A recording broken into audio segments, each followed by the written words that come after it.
Okay. Hi, my name's Dajanae. This poem is actually words that I would like to tell my son, my unborn son. So here we go.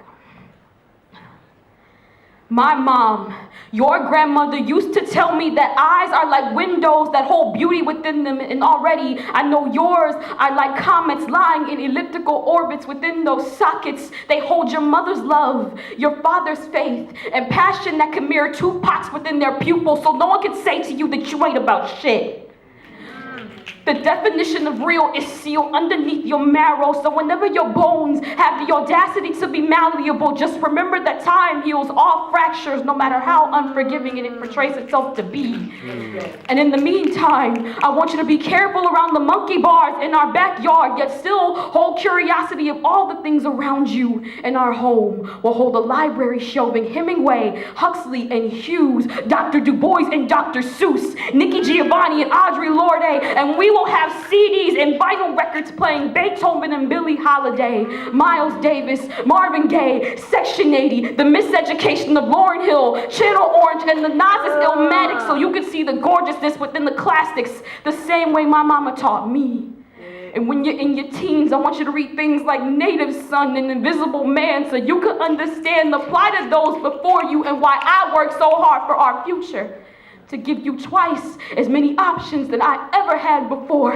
And if anyone ever wants to tell you that this is a man's world, I'd have to pause at that statement for a minute, because how do you tell a boy that James Brown never really known the bittersweet poetry of childbirth and raising a child, that those 9 months began with secrets shared between me and his father, ones I don't regret telling him, that those 9 months of an obese addiction, that buttermilk pancakes with extra syrup, emotional roller coasters of conflicting emotions, and 20-something hours of contractions were all meant for you to be the strength of my poem. So I never want you to take a woman's position for granted.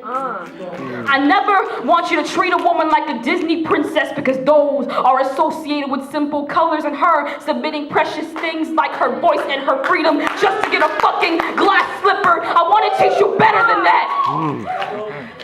Instead, play her backbone whenever her dreams seem spineless to her. Love her 5 times more on days that she doesn't feel like a goddess. Those days when her stretch marks and scars are sharing an inside joke with the mirror. Treat her like you treat your mama and your sisters, like someone with respect. But the lesson that I want to stress to you, my son, is being black does not equate to being a nigga. And if someone tells you otherwise, I want you to tell them the etymology of that word. I want you to tell them that that word has formed that the loops of those roots form nooses for us, so that's trapped us with a mentality that doesn't start revolutions. Instead, it creates cyclic rhythms that some cannot or choose not to leave. And if someone tries to make it into something positive, tell him that's like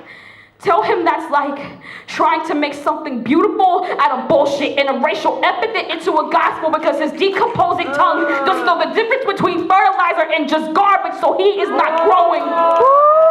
So son, never let these gold rings and 2 chains handcuff and Willie Lynch you. You are meant for something greater. You are meant for something brighter. But son, I am not asking you to be a warrior, because sometimes those ethics are double-edged swords that we may fall upon.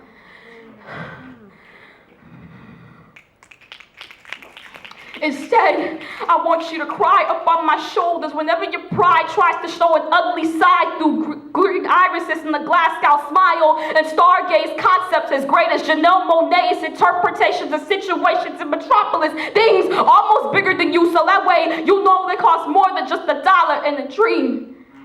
That way, when your inches near the finish line and your feet are tired, but your heart still wants them to pound the pavement because you know that you've just got to make it. So son, I'm not asking you to be perfect. All I'm asking for you is to be yourself in a world that says to do the opposite. So never show half-assed composites of yourself. And give all of you to those deserving, and compose unnerving food for thought and call it shock value.